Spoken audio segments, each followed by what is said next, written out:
everybody! If you don't know or you forgot, my name is Samantha and I have alopecia. Today's video is going to be a little bit of a chit chat talking about how to deal with alopecia in school. Hey everybody, it's Present Sam here, and I'm interrupting my video to give you a little update.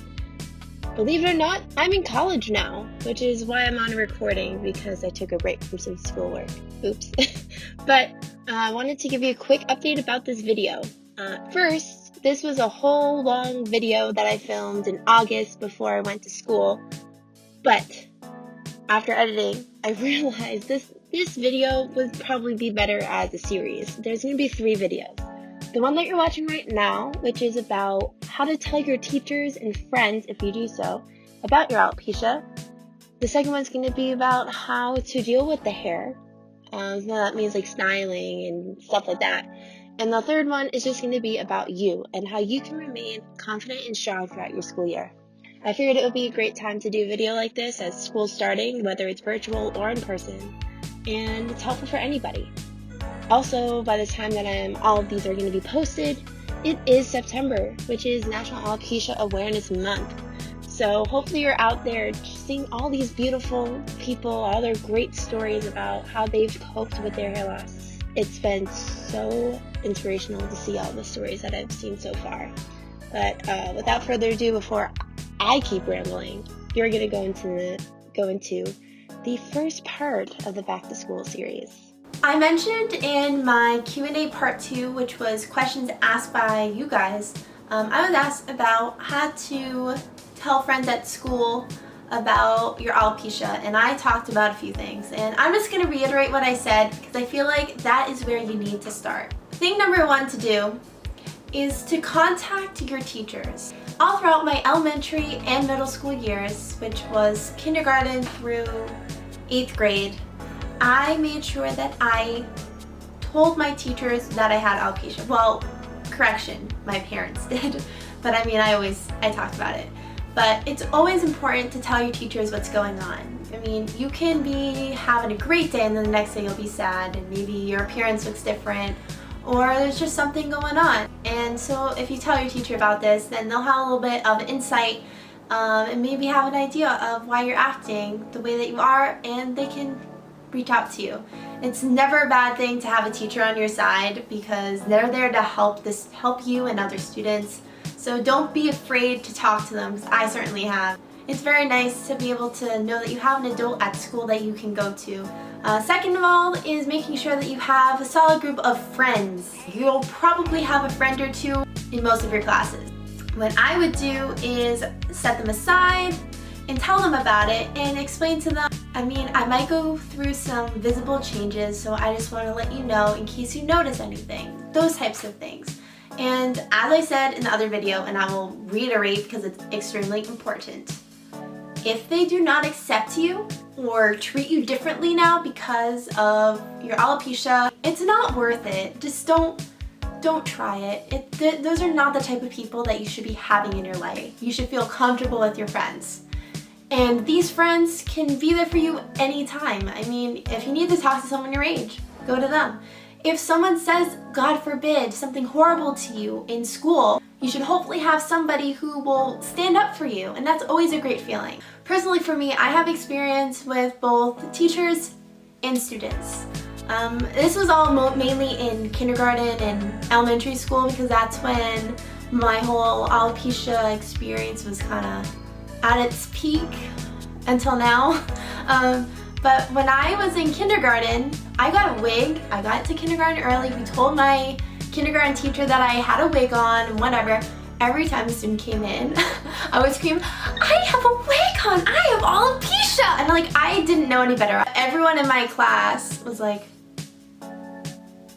what? What are you talking about? And they were like scared. Like, it was not on purpose on my part. And I mean, I wouldn't blame a 4-year-old or 5-year-old to act nervous because they don't know any better. My teacher, who knew about my alopecia, had me come to the front of my class and she helped me explain what alopecia was and how I had it. And ever since then, it was perfect. I had no issues. And I was fortunate enough For most of my school life, through kindergarten and through 7th grade, I was in the class with all of the same people. And if something happened to me, they were there for me. I was once on the bus, I think it was like 3rd or 4th grade. Someone made a comment at me, making a comment about my no eyelashes or eyebrows. I did have hair though. I was like asking this kid to just like quiet down on the bus. And the person next to me on the bus stood up, a boy in my class stood up, and someone in my neighborhood stood up. They all like literally lifted from their chairs and said, you know what, you can't speak to Samantha that way. That is rude. Like, this is not okay for you to say. You need to apologize. Like, they all just like got up. I was like, wow.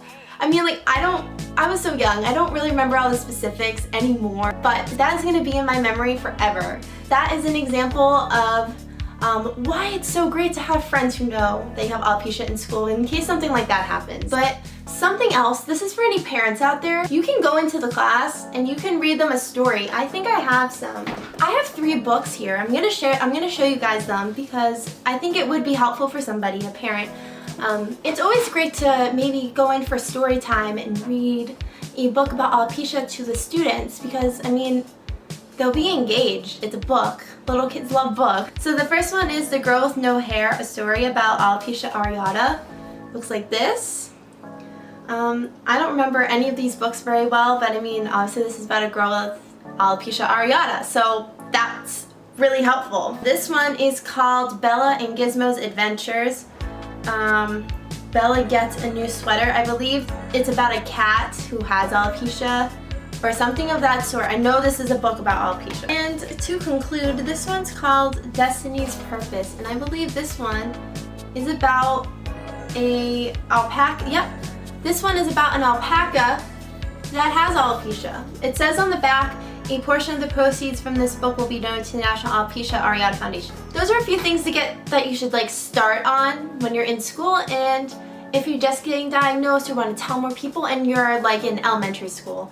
I feel like probably if you get into middle school and high school, you probably don't want to read them a little kid's book. But maybe talk to students in your class or something of that sort if you really want to have a whole class know. But I feel like once you're older, you should just find the people that you trust and share your story with them, and that's how I would get started. I'm going to talk about a few encounters or interactions that I've had with people. Fortunately, only that bus story was really the only time I ever got like straight out called out for having alopecia, and it didn't even bother me. I was just like shocked because I was not ready for it. But once I moved schools, because I moved town, no one really cared. I had all my eyebrows, I had full head of hair. I recently just like cut it so that it was all even. So literally, if you looked at me, you would not have known that I had alopecia at all unless you like looked really close and saw I had no eyelashes. But if something did happen or like I was itchy, because I would get rashes very frequently because of my medication, I would say, oh yeah, you know, I have this really big rash. Oh yeah, it's from my medicine, I have alopecia, so it's just really uncomfortable. They're like, oh wow, okay. Like, they didn't care. It was fine. And they were always supportive during any stages of hair loss. Whenever my hair changed, people were always like, oh, great hair. Like, they were very supportive. They were like, how's this going? Or how's this? I was like, good. I'm happy with where I'm at right now. Hopefully I'm remembering all this correctly. But people are never giving me like up and down eyes or whispering behind my back, unless they did and I didn't know. But people were always openly respectful to me, and I always said to them once I told them that I had alopecia, I was like, you know, if you ever have a question, just hit me up. That's really like it with my experience in school specifically. Hey everybody, hope you enjoyed the first part of my back to school series. I hope you got something out of it. Maybe a parent out there got some ideas as well. And before this video ends, don't forget, you are you, with or without your hair. Bye guys.